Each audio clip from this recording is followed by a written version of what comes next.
Hola, buen día. Hola, doctor. ¿Cómo le va? ¿Todo bien? Permiso. Me alegro. Pasa, por favor. Siéntese. ¿Cómo te llamas? Leo me llamo. Mucho gusto, yo soy Cristian. ¿Qué te anda pasando? Mira, doctor, ando muy preocupado porque me está faltando mucho el aire. eh, Siento que el corazón me late muy fuerte Ujú. y transpiro muchísimo. Y ya fui a otros médicos eh, donde me analizaron, me hicieron estudios y como que no encontraron nada. Lo único que me dijeron fue que tengo estrés y como solución lo que dijeron es que vaya a casa y que descanse, que haga reposo y eso nomás. Y continúa pasando, ¿viste? Y esto sí, me sigue pasando, sí. Bien. ¿Te realizaron algunos estudios, Sí, doctor, exámenes? acá tengo. Bueno, por Tome. favor, permíteme. Bueno, y contame, ¿esto cuándo te sucede? ¿En qué momento aparecen todas estas cosas? Y yo creo que es cuando intento salir de casa. Ujú. Ahí es que me pasan estas cosas. ¿En cualquier momento que vos quieras salir o para algo en específico? No, sí, en cualquier momento nomás. Que intento salir de casa, hasta, hasta antes de lo previsto, cuando estoy pensando yo en salir de casa, empieza a suceder estas cosas. Bien. ¿Y esto desde cuándo comenzó? ¿Cuándo vos te diste cuenta que empezaban a aparecer esto que te está pasando? Ay, doctor, un año por ahí, medio, un año y medio, Más o menos cuando empezó la cuarentena, ¿puede ser? puede ser, ¿Sí? ¿Seguro? sí, puede ser, doctor. Ujú. Y pero, eh, ¿cómo te sentís con eso? Eh, ¿Puede ser que esté relacionado a la cuarentena, a todo el tema de la pandemia? Puede ser, doctor. Pasa que me da mucha vergüenza contar esto. ¿Por qué te da vergüenza, Leo? Porque usted se me va a reír. No, por favor, para nada. Vos no te preocupes que acá estamos en un espacio de confianza. Quiero que sepas eso. Yo te tengo respeto a vos como persona, como mi paciente. Y acá nadie va a interrumpir, nadie va a escuchar, ¿me entendés? O sea, nosotros, por secreto de confidencialidad, todo lo que vos me cuentes, esto queda acá entre nosotros. Yo no se lo puedo contar a nadie. Y también quiero que confíes en mi palabra. Yo no voy a andar contando lo que te pasa, ¿entendés? No tengas vergüenza, porque además cada persona es un mundo y a todos nos pasan cosas, Sí, ¿entendés? doctor. Pasa que es algo muy raro el que me pasa, como para no reírse. Ujú, comprendo, pero no es nada que reírse. Uno se enferma sin tener la culpa, ¿me entendés? Mm, Las enfermedades aparecen y bueno, es así.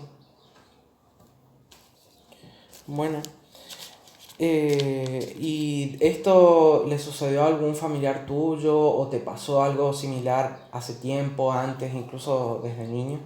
No, doctor. Nada de eso. Lo que sucede básicamente es que pasó esto porque creo que no sé qué hacer, ya que no sé a quién creerle, Ujú, digamos. Porque, por ejemplo, tuve al papá de mi mejor amiga, se había vacunado, digamos, de las dosis, ujú. y este falleció. Y después tengo a mi mamá que no cree en el virus, Ujú. ¿me entiende? Y no sé a quién creerle, no sé qué hacer, entonces creo que estoy quedando loco, por decirlo así. No sé qué hacer realmente. Bien, entiendo. Bueno,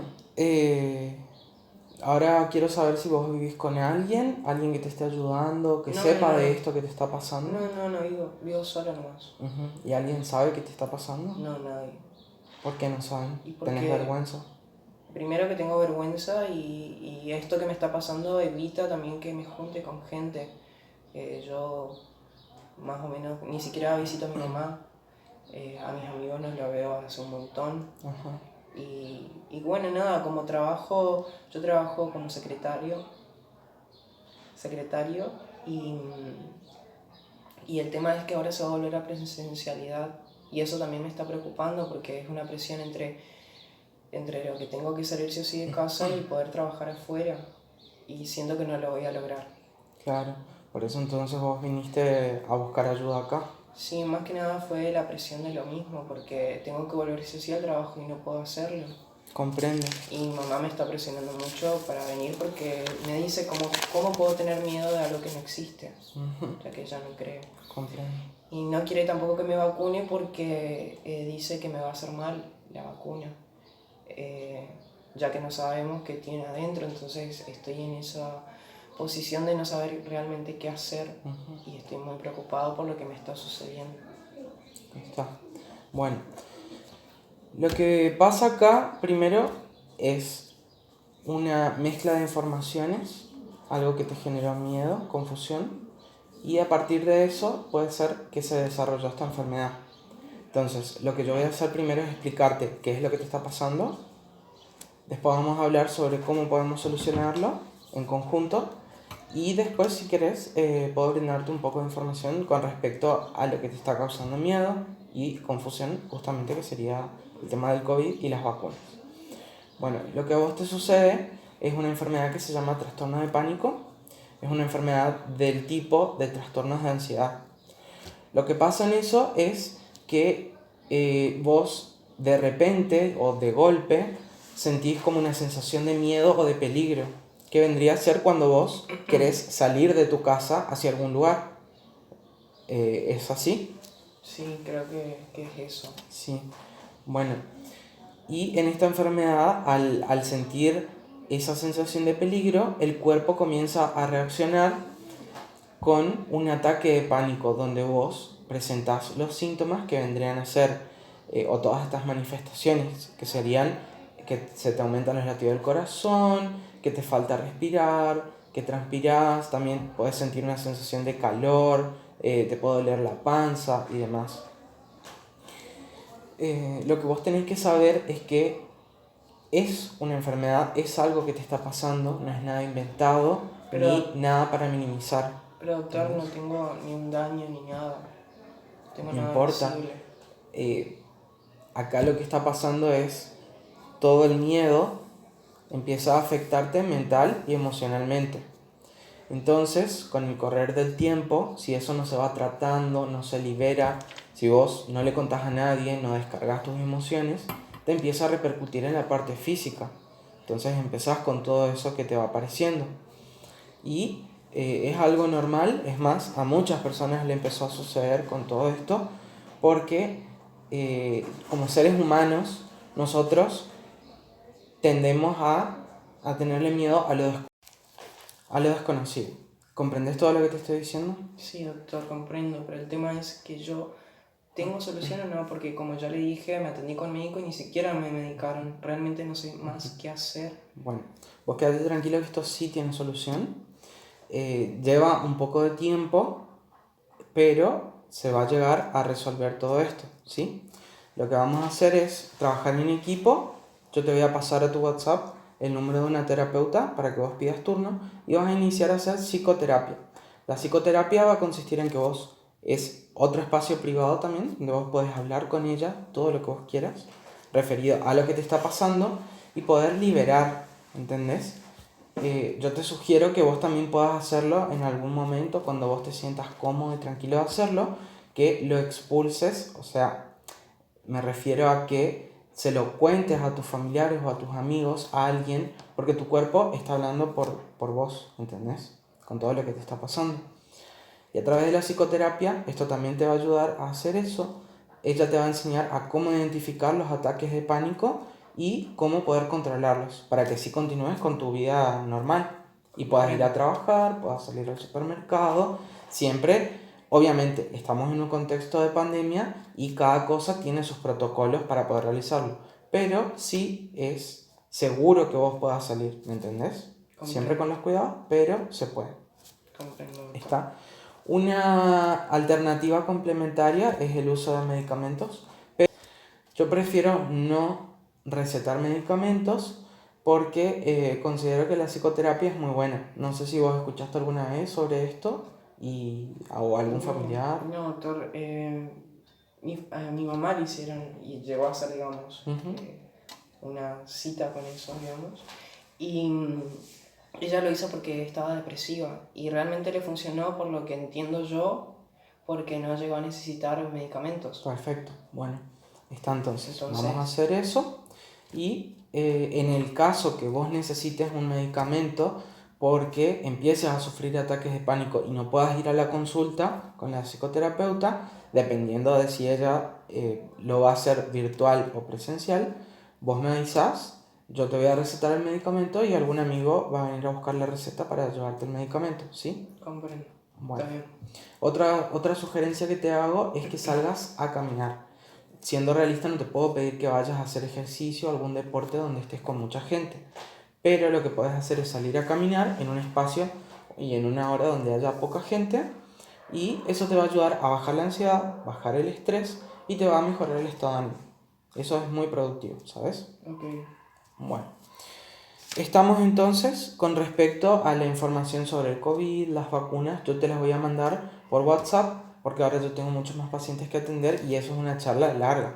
Comprendo. Entonces yo te voy a educar, te voy a brindar la información que existe sobre eso y vos después estableces tu ideología, tu preferencia de si querés vacunarte o no. Eso ya es tu decisión.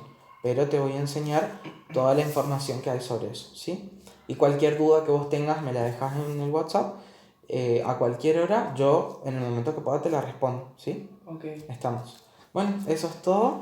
Ánimo y fuerzas que esto sí se puede solucionar. Ok, doctor, ¿Estamos? acá le dejo mi número. Bueno, por favor. Estamos. Hasta luego. Hasta luego. Que tengan buen día. Igualmente. Saludos. Bueno, ahora voy a contestar las preguntas del cuestionario guía. La primera dice, ¿qué cuestiones debería considerar en la relación con el usuario-paciente? Las cuestiones que debería considerar en la relación de médico-paciente son que constituye el centro o acto principal de la práctica médica, que su correcta formación o realización del profesional y de esta relación médico-paciente permite obtener y establecer un diagnóstico que sea más acertado, inclusive que el tratamiento sea decidido junto con el paciente y que se elija la forma más óptima para así beneficiar la adherencia. Esta relación también debe ser en un contexto profesional, donde va a estar formada por el componente humano y un componente técnico, mediante la interacción entre el médico, quien va a tener la necesidad de curar, y el paciente o el enfermo, que va a tener la necesidad de ser curado. Este vínculo va a ser condicionado por el contexto propio del paciente y de su entorno familiar, es decir, que va a influir en toda la forma en que padezca la enfermedad y todos sus signos y síntomas. También la relación se va a establecer a partir de un discurso que va a estar iniciado por el paciente y va a ser guiado por el médico, donde él puede expresarse libremente y el médico va a tener una escucha activa. También hay que tener en cuenta que el paciente es una persona con sus propios pensamientos, creencias, religión, cultura, ideologías, y estos no deben ser juzgados y deben ser respetados. La comunicación debe incluir a la familia también o a los allegados del paciente.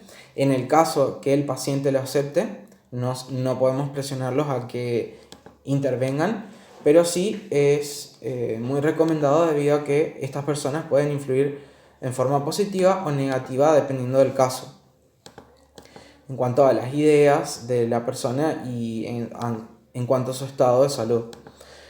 Además, el médico, en resumen, debe estar perfeccionándose continuamente en todas estas habilidades comunicativas para así mejorar la relación médico-paciente y también su empatía, siempre actuando bajo las normas éticas y morales de la medicina y de la humanidad en general. La segunda pregunta, ¿cuáles son los aspectos fundamentales a tener en cuenta en la subjetividad del médico comprometida en la relación con el paciente? Estos aspectos van a hacer que el médico también es otra persona que tiene sus propias características, pensamientos, ideologías, cultura, religión, y que pueden ser diferentes a las del paciente y a la misma altura deben ser respetadas, así como las del paciente. El médico debe desarrollar una empatía cuando atiende al paciente de forma holística, donde se trata a la persona y no solo a la enfermedad. Como médicos debemos ser conscientes de las emociones que podemos sentir en el momento por ejemplo, al transmitir malas noticias, cuando estamos frente a un caso difícil, que tenga un entorno familiar muy, muy fuerte o dramático, y nosotros tenemos que contener esos sentimientos para que no influyan negativamente durante la interacción con el paciente, que él no tenga una percepción o idea errónea de lo que se les está diciendo. Inclusive con la gesticulación hay que tener cuidado. La siguiente pregunta: ¿cómo comunicaría el diagnóstico al usuario? ¿Qué cuestiones fundamentales considera pertinentes tenerlas presentes en ese momento? Para comunicar un diagnóstico es fundamental prepararse y planificar el lugar, ordenar las ideas, la información que se va a transmitir y el contenido. Se debe elegir un espacio físico que sea seguro y privado, donde sepamos que no van a haber interrupciones de alguien más y que pueda dificultar la comunicación con el paciente, que lo inhiba, que lo incomode. La información debe ser transmitida gradualmente, con un lenguaje apto para la comprensión, que no tenga tecnicismos y que sea adecuado al nivel educativo del paciente, es decir, utilizar palabras que entiendan. También sin gesticulación, justamente como la mencioné anterior, para que no se confunda el paciente en lo que se les está diciendo. Por ejemplo, si se le transmite una buena noticia, si nosotros estamos haciendo un gesto de preocupación, entonces eso puede confundirlo. También hay que tener empatía, por supuesto, a lo largo de todo el mensaje, mientras se va interpretando el lenguaje no verbal del paciente, es decir, qué está recibiendo él, nosotros vamos viendo eso. Después vamos a invitar al paciente a que exprese sus dudas, inquietudes, los miedos o confusiones, entonces nosotros vamos despejando eso y reformulando la información en el caso de que no comprenda. Hay que buscar que exprese qué es lo que interpretó y evaluar si está correcto lo que él expresa, si entiende sobre su enfermedad. También realizar preguntas abiertas y dar el tiempo para escucharlo atentamente. Incluso durante toda la consulta, permitir los espacios de silencio en el caso que el paciente quiera hacerlo. Al final se va a realizar un resumen de lo más importante y brindar una planificación a futuro para que el paciente vuelva a tener eso como lo más importante. La siguiente pregunta es: ¿de qué manera comunicaría también el tratamiento y pronóstico? Elabora un protocolo de abordaje sintético con los puntos importantes a considerar.